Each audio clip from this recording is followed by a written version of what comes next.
സ്വാഗതം ഇന്ത്യ സ്കാനിലേക്ക്. പാർലമെന്റിന്റെ മൺസൂൺ സമ്മേളനത്തിൽ ന്യൂഡിൽസ് വേവിച്ചെടുക്കുന്ന പോലെയാണ് നിയമങ്ങൾ പാസാക്കിയെടുക്കുന്നതെന്ന് തൃണമൂൽ കോൺഗ്രസ് നേതാക്കൾ പ്രസ്താവിച്ചത് വെറുതെയല്ല. പ്രതിപക്ഷം വേണം വയ്ക്കുന്നു, ഭരണപക്ഷം നിയമം പാസാക്കിയെടുക്കുന്നു. ഇതായിരുന്നു കഴിഞ്ഞ ദിവസങ്ങളിലെല്ലാം നമ്മൾ കണ്ടത്. ഇത് ഈ മൺസൂൺ സമ്മേളനത്തിന്റെ മാത്രം പ്രശ്നമല്ല, മുൻപും ഇതുപോലൊക്കെ തന്നെയാണ് സംഭവിച്ചിട്ടുള്ളത്. സ്റ്റാൻഡിംഗ് കമ്മിറ്റികളിലേക്ക് ഒരു ബില്ലും പരിശോധനയ്ക്ക് അയക്കപ്പെടാറില്ല. ഇതിനെയെല്ലാം മറികടക്കാൻ എന്താണ് വഴിയെന്ന് ക്രിയാത്മകമായി ചിന്തിക്കാൻ പ്രതിപക്ഷത്തിന് സാധിക്കുന്നുണ്ടോ എന്നതും ഗൗരവമർഹിക്കുന്ന കാര്യം തന്നെ. ഈ സമ്മേളനത്തിൽ സുപ്രീം കോടതി ജഡ്ജിമാരുടെ എണ്ണം കൂട്ടുന്ന നിയമം പാസാക്കി. ഇതിനുമേൽ ചർച്ച നടന്നത് വെറും 4 മിനിറ്റ്. ജനന മരണ രജിസ്ട്രേഷനെ കുറിച്ചുള്ള നിയമത്തിനെടുത്തത് 2 മിനിറ്റ്. ടാക്സേഷൻ നിയമത്തിനും ബാങ്കേഴ്സ് ബുക്ക് എവിഡൻസ് ആക്ടിനും എടുത്തത് 3 മിനിറ്റ്. അല്പം അധിക സമയമെടുത്തത് ദേശീയ ബഹുമതികൾ അനാദരിക്കുന്നത് തടയൽ നിയമത്തിനാണ്. അത് വെറും 10 മിനിറ്റ്. സമ്മേളനം നടന്ന ദിവസങ്ങളിലൊന്നും ആഭ്യന്തരമന്ത്രി അമിത്ഷാ സഭയിൽ എത്തിയിരുന്നില്ല. രാമക്ഷേത്ര തട്ടിപ്പും ജന്തർ മന്ദറിലെ വിദ്യാർത്ഥികൾക്കെതിരായി നടന്ന അക്രമവും അടക്കം അദ്ദേഹം എത്തിയാൽ ഉത്തരം നൽകപ്പെടേണ്ട ചോദ്യങ്ങൾ നിരവധിയുണ്ട്. അദ്ദേഹം വന്നേ പറ്റൂവെന്ന് പ്രതിപക്ഷം ശഠിച്ചപ്പോൾ ഭരണപക്ഷത്തു നിന്നുള്ള സ്പീക്കർക്ക് പോലും അനുകൂല നിലപാട് സ്വീകരിക്കേണ്ടി വന്നു. പക്ഷെ എന്നിട്ടും ജനാധിപത്യത്തിനോ ജനാധിപത്യ സ്ഥാപനങ്ങൾക്കോ ജനാഭിപ്രായത്തിനോ പുല്ലിന്റെ വില പോലും തങ്ങൾ കൽപ്പിക്കുന്നില്ലെന്നാണ് BJP സർക്കാരിന്റെ പ്രഖ്യാപനം. ആഗസ്റ്റ് 10, 11, 12 അതായത് വരുന്ന തിങ്കളാഴ്ചയും ചൊവ്വാഴ്ചയും ബുധനാഴ്ചയും പാർലമെന്റിൽ നിർബന്ധമായും ഹാജരുണ്ടായിരിക്കണമെന്ന് കാണിച്ച് തങ്ങളുടെ MP-മാർക്ക് എല്ലാവർക്കും വിപ്പ് നൽകിയിട്ടുണ്ട് കോൺഗ്രസ്. ഇപ്പോൾ ആഗസ്റ്റ് 13 ഈ സമ്മേളനം അവസാനിക്കുക. ഈ 3 ദിവസം പല സുപ്രധാന വിഷയങ്ങളും പാർലമെന്റിൽ ചർച്ചയ്ക്ക് വരുമെന്നാണ് കോൺഗ്രസ് കണക്ക് കൂട്ടുന്നത്. ഇതിൽ പ്രധാനമായ ഒന്ന് വിദേശ സംഭാവന നിയന്ത്രണ നിയമമാണ്. മണ്ഡല പുനർനിർണയ ബിൽ അവതരിപ്പിക്കുമോ എന്ന കാര്യത്തിൽ ഉറപ്പായിട്ടില്ല. ഇതിനെതിരായ പ്രതിഷേധങ്ങൾ ഇപ്പോഴേ ശക്തമായി കഴിഞ്ഞിട്ടുണ്ട്. നിലവിൽ ഇന്ത്യയിൽ ഈ സംഭാവന കൈപ്പറ്റുന്ന 16,000-ത്തിലധികം സംഘടനകളുണ്ട് എന്നാണ് വിശ്വസിക്കപ്പെടുന്നത്. ഇവയ്ക്ക് ഏകദേശം 22 കോടിയിലധികം വിദേശ സഹായം വരുന്നുമുണ്ട്. ക്രിസ്തീയ സമുദായമാണ് ഇതിന്റെ ആദ്യത്തെ ഇരകളാവുക എന്നാണ് പൊതുവെ വിലയിരുത്തപ്പെടുന്നത്.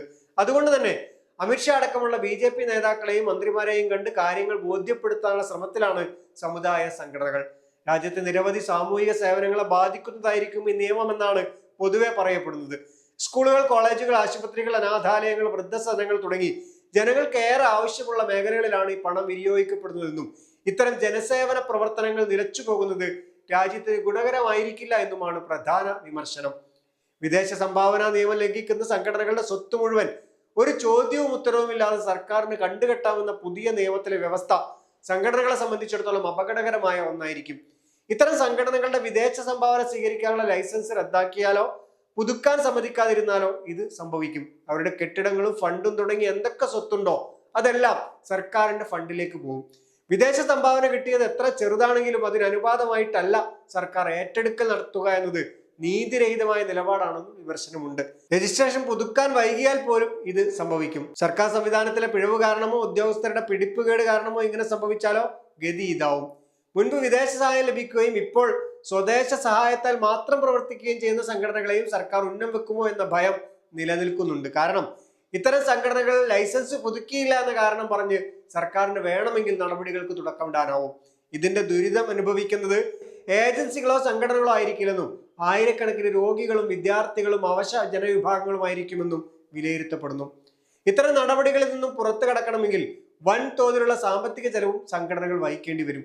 ഇത് ആതുര സേവനത്തിനെയും മറ്റും ബാധിക്കും എന്ന ആശങ്കയും നിലവിലുണ്ട്. രാജ്യത്തിന്റെ ഭക്ഷ്യസുരക്ഷാ വിഭാഗത്തിന്റെ പുതിയ നിർദ്ദേശം ജനങ്ങളെ വലയ്ക്കുന്ന തരത്തിലുള്ള ഒന്നാണെന്നാണ് വിമർശനം. കൊഴുപ്പും മധുരവും ഉപ്പും ഒക്കെ അധികമുള്ള ഉൽപ്പന്നങ്ങളുടെ കവറിന് പുറത്തു തന്നെ അതിനെക്കുറിച്ച് മുന്നറിയിപ്പ് നൽകുന്ന തരത്തിൽ ചട്ടം വേണമെന്ന് ആവശ്യപ്പെട്ട് സമർപ്പിക്കപ്പെട്ട ഹർജിയിലാണ് ആകെ കുഴപ്പം പിടിച്ച നിർദ്ദേശവുമായി FSSAI വന്നിട്ടുള്ളത്. നേരത്തെ കോടതി നൽകിയ നിർദ്ദേശങ്ങൾ മറികടന്നാണ് ഇപ്പോഴത്തെ നിർദ്ദേശം ഇവർ നൽകിയിരിക്കുന്നത്.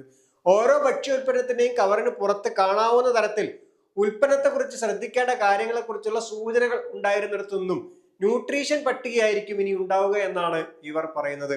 ഒരു ദിവസം എത്ര ഷുഗർ ആവാം, കൊഴുപ്പാകാം, ഉപ്പാകാം എന്നൊക്കെയുള്ള കണക്കും ആളുകൾ വാങ്ങുന്ന ഉൽപ്പന്നത്തിന്റെ ഓരോ 100 ഗ്രാമിലും ഇവയുടെ അംശവും കാണിക്കുന്ന പട്ടികയാവും ഉണ്ടാവുക. എന്ന് പറഞ്ഞാൽ ഇത് നോക്കി കണക്ക് കൂട്ടി വേണ്ടി വരും ഒരാൾ ഉൽപ്പന്നം വാങ്ങേണ്ടി വരിക. ഉപഭോക്താക്കൾ മൊത്തം കുഴപ്പത്തിലാവാൻ വേറെ വഴിയൊന്നും വേണ്ടെന്നർത്ഥം. അതേസമയം ഈ ഉൽപ്പന്നത്തിൽ ഉപ്പ് അല്ലെങ്കിൽ സോഡിയം അധികമാണ് എന്നൊരു മുന്നറിയിപ്പുണ്ടെങ്കിൽ അതായിരിക്കും പൊതുജനത്തിന് ഗുണകരം. അതേസമയം കോടതി നിർദ്ദേശത്തെ തുടർന്ന് തങ്ങൾ വിളിച്ചുകൂട്ടിയ യോഗത്തിൽ ഉൽപാദകർ മുന്നോട്ട് വെച്ച ആശങ്കയെ തുടർന്നാണ് നിർദ്ദേശങ്ങൾ ഇങ്ങനെ പട്ടിക രൂപത്തിലാക്കിയതെന്നാണ് ഭക്ഷ്യസുരക്ഷാ വിഭാഗത്തിന്റെ വാദം. മുന്നറിയിപ്പ് നൽകുന്നതോടെ ആളുകൾ ഭീഷണിയിലാവുമെന്നും ഉൽപ്പന്നങ്ങൾ വാങ്ങുന്നതിൽ നിന്നും പിൻവാങ്ങുമെന്നുമാണ് ഉൽപാദകർ ആശങ്കപ്പെട്ടത്. അവരെ ഭയപ്പെടുത്താത്ത തരത്തിലുള്ള മുന്നറിയിപ്പേ നൽകാവൂ എന്നായിരുന്നു കമ്പനികളുടെ വാദം. തിരഞ്ഞെടുക്കാനുള്ള അവകാശം ഉപഭോക്താവിന് വിട്ടുകൊടുക്കണമെന്നും അവർ വാദിച്ചു. വൈബ്രന്റ് ഗുജറാത്തിൽ നിന്നുമാണ് അവസാന വാർത്ത. തന്റെ 2 വയസ്സായ കുട്ടിയെ കൊന്നുകളഞ്ഞ അമ്മയ്ക്ക് ഗുജറാത്ത് ഹൈക്കോടതി ജാമ്യം കൊടുത്തതാണ് സംഭവം. പക്ഷേ അതിന് ന്യായമായ കോടതി പറഞ്ഞതിലാണ് കാര്യം. തന്റെ 2 വയസ്സായ കുട്ടി ഭക്ഷണത്തിനായി കരഞ്ഞപ്പോൾ അമ്മ ഒരടി വെച്ചു കൊടുത്തു. കുട്ടി ബോധരഹിതയായി ആശുപത്രിയിൽ വെച്ച് മരിക്കുകയും ചെയ്തു.